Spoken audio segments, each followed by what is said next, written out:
pontu Sigríður Ingibjörg Ingadóttir frá Samfylkingunni. Komið þið sæl. Ég vil byrja á því að þakka öldungaráði Reykjavíkurborgar og borgarstjórn fyrir að halda þennan fund og bjóða okkur sem erum í framboði að koma og svona viðra okkar hugsjónir í þessum efnum. Nú það svo að við erum að fjalla ákveðin afmarkaðan hóp borgaran í þessu samfélagi sem eru aldraðir, en við erum með mörg orð yfir þetta. Það eru öldungar, eldri borgarar, aldraðir, ellilífeyrisþegar, en við erum kannski að tala hópinn sem frá 67 ára aldri og upp úr, og þetta þetta mjög fjölbreyttur hópur.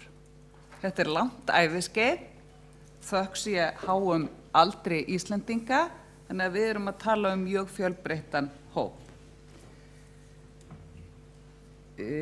Það þannig að það eru margir þættir sem þarna eru undir. Það eru lífskjörin, varðandi þar höfum við verið undir með almannatryggingakerfið nú undanfarið og verið mikla deilur með hvaða hætti við hækkum greiðslur í samræmi við kjör á vinnumarkaði, og þar valdi að okkar mati ríkisstjórnin mjög snautlega leið, á meðan við höfum viljað fara leið sem tryggir fólki betri lífskjör.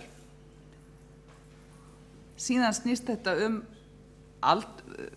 það atvinnuþátttaka eða sveigjanleg starfslok hefur líka verið mikið í umræðunni, og það auðvitað augljóst að við erum að verða heilbrigðari, að fólk verður að geta unnið lengur ef það svo kýs og haft möguleika á sveigjanlegum starfslokum. En þá skiptir líka mjög miklu máli að líta til vinnuverndar og viðhorfa á vinnumarkaði, því að það erfiðara þegar fólk kannski þarf að leita sér að vinnu, komið yfir ákveðin aldur, þá verður mjög erfitt að komast aftur inn á vinnumarkað. Þannig að þetta eru áskoranir. Svo þegar við komum að hinum elsta aldurshópnum eða veikasta, þá stöndum við frammi fyrir áskorunum sem við verðum að takast á hendur.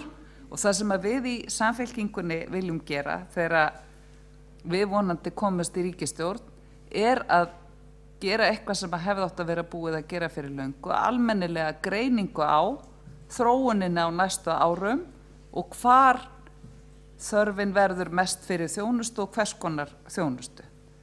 Sveitarfélögin að mörgu leyti langt á undan ríkinu varðandi svona vinnu, og við munum vinna það í samráði við sveitarfélögin og hagsmunasamtök.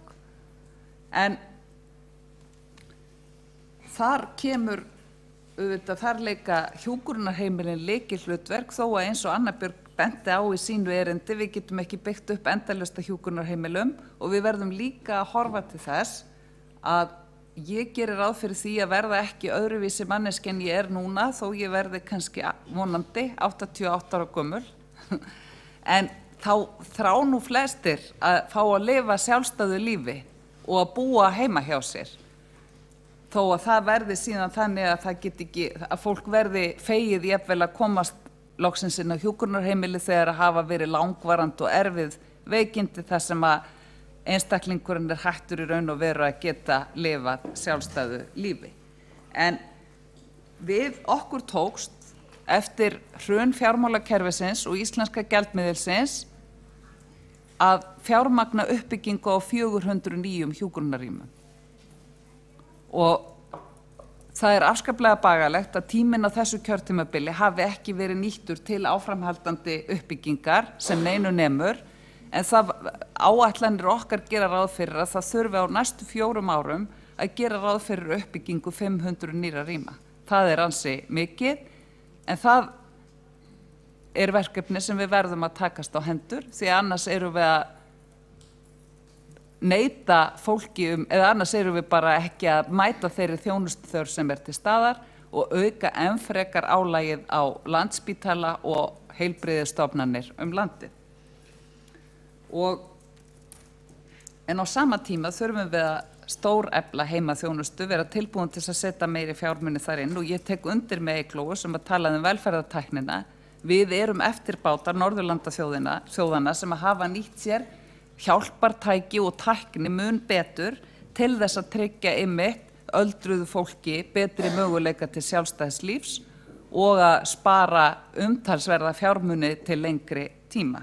Þannig að þetta eitthvað sem allir njóta og við verðum að spýta í lófana þó að það sé vissulega verið að stíga ákveðin skref í þessa átt núna.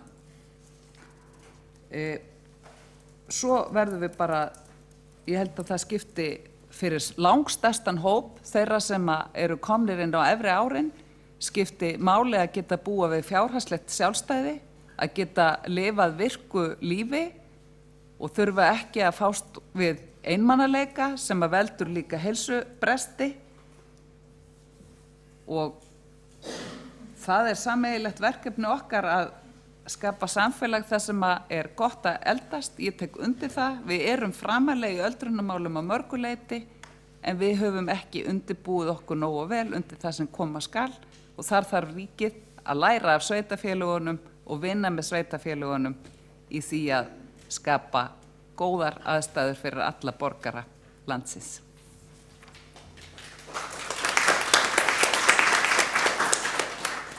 Forseti þakka Sigríði Ingibjörgu fyrir hennar erindi og